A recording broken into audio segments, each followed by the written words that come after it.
stronghold. But first, you're a citizen of that state before having a stronghold. How come we didn't get to see maybe 2, 3, 4, 5 strongholds of those candidates reflect in this election? There's one thing, there's one Igbo saying, it says, Akuluono, Amalwanya Balia. That is, when wealth reaches home, you can identify the person, the owner, as it were. See, when you are being philanthropic, you begin at home, and it peters out to the outside. So most times you see that the scholarships, the vehicles, the businesses that are started and all that, you begin from home.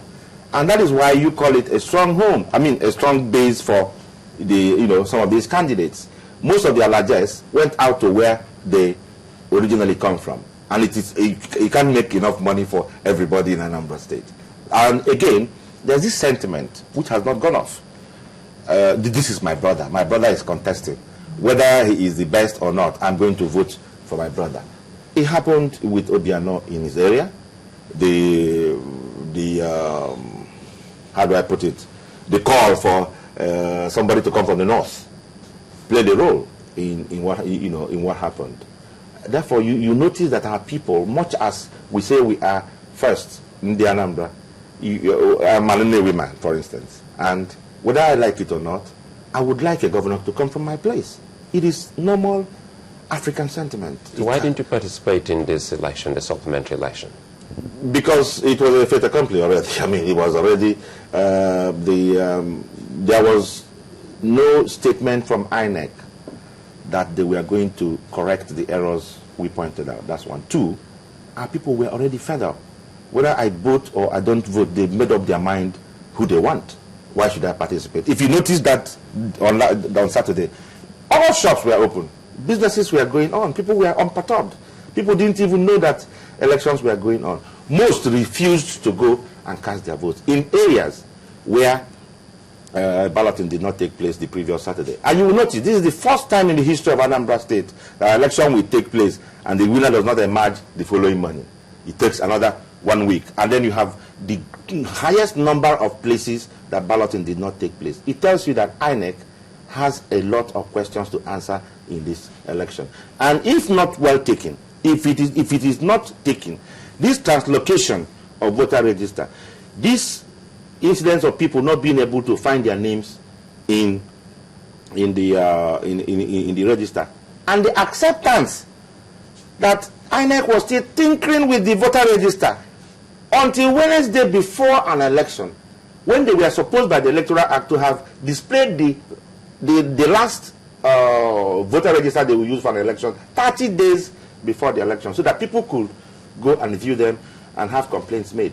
It is fraught with danger, and it is fraudulent, and it is against the Electoral Act, and it almost always puts the contestants that are not favored in a disadvantage. And that's where we found ourselves. In your polling unit where you voted, who won there? Labour Party won massively. I mean, it could be taken for granted. That's where I come from. I have been a member of the House of Assembly. So I have my own political network, and we campaigned house to house in most of these communities. So you would say that the elections in your own area were free and fair? Fair, yes. Free, not necessarily, because some people didn't see their names. You missed that point. I'm saying that some people in Nnewi, where we won massively, where we won in every booth, some people still did not find their names. But they were not vocally antagonistic to INEC because the trend was seen that we were winning. But I am telling you that the major problem why we are even questioning the result from Nnewi is that the number expected to have cast their vote, who came out to cast their vote, did not see their names on the ballot. It is one thing, like it's an improvement on 2010, when people didn't see their names, they started being violent. This time, they chose to complain formally and not... So the only improvement you've seen is that there was no violence in this election? That is the only improvement I have seen from 2010. And then it also introduced one danger: money for vote. Money for vote, where people were using all sorts of avenues to pass money, as much as 3,000, 5,000. Wasn't this all about money? Because one would have thought that it looks like almost all political parties also gave out money. Yeah. Certainly not Labour Party, not to my knowledge. I didn't have any money to give out in any event. But I'm telling you... Well, that is very contrary to reports that we got. I mean, what we heard was that a lot of political parties were just as guilty. I mean, whichever party is accusing one, you hear that in other areas that were not their own strongholds or were not said to be their strongholds, they had their agents there distributing money. The point I have made, which should not be lost on anybody, is that trend by whatever political party is a danger to democracy. Because that also goes to buttress INEC's point that the desperateness, as it were, of politicians was one of the things that ruined the elections. Listen, you miss the point, and INEC is missing the point. There is incredible poverty now in all the communities. I'm sure it's not just in Anambra State. Because when I was a first-time voter, I was enthusiastic. I was there first time. I stood in the line, and I cast my vote for the party of my choice. This time, you find somebody doing that accreditation. I keep saying it.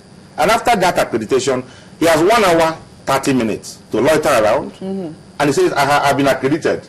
Are you giving me money? This person has offered 500 naira. Are you offering 1,000? And things like that. Those things happen for 1 hour and 10 minutes. And I said, the purpose for which that accreditation was created by INEC, I think it has been defeated by that lacuna of 1 hour, 30 minutes. I think what that goes to show is that a lot of people have lost faith in the political class. And that is about what I can get now. Because what should happen ideally is that even if you're going to go and see who will give you the biggest money, they shouldn't be there when you're voting. So that at the end of the day, even if you're collecting money, you should still be able to vote for who it is that you want to vote for. Or do the political parties have a way of checking whether or not you did vote for them?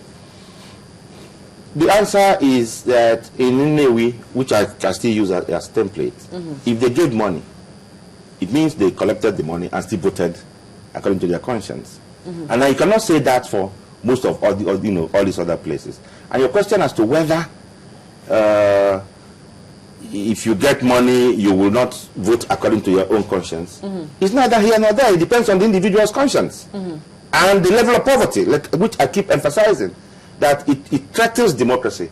It threatens the electoral process, where someone gets accredited, carries his accreditation for 1 hour, 30 minutes, and tells you, I've been accredited, how much are you offering for the vote? It may show that they don't have confidence in the contestant or the person or the winner to come back and touch their lives. Their lives. So they probably want to collect the money up front. How much? How much? So what are you doing now? Because you didn't participate in that particular election, and your candidate also approached the court trying to stop INEC before the supplementary election was held. Are you going to the tribunal?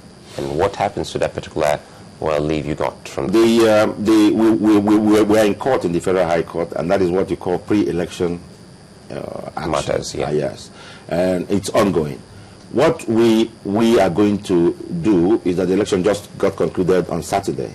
We are going to meet this week, and when I say we, the party, the campaign organization, and of course our candidate, Dr. Patrick Ifeanyuba, and we are going to look at the whole scenario properly and to see whether we should go to the tribunal and what is best for the people of Anambra State. Is it to go to tribunal or is it not to go?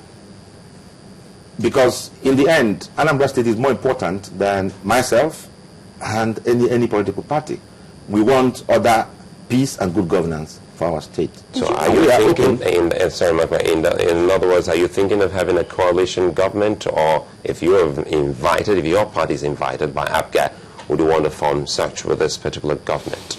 This is a question that is slightly over my head. We will meet, like I said, and a decision will be taken as to what is the right step to be taking. We're not fighting anybody. There's nothing personal about it. I don't have any quarrels with Pt.2. I don't have any quarrels with Chief Victor Ume, or even the announced governor-elect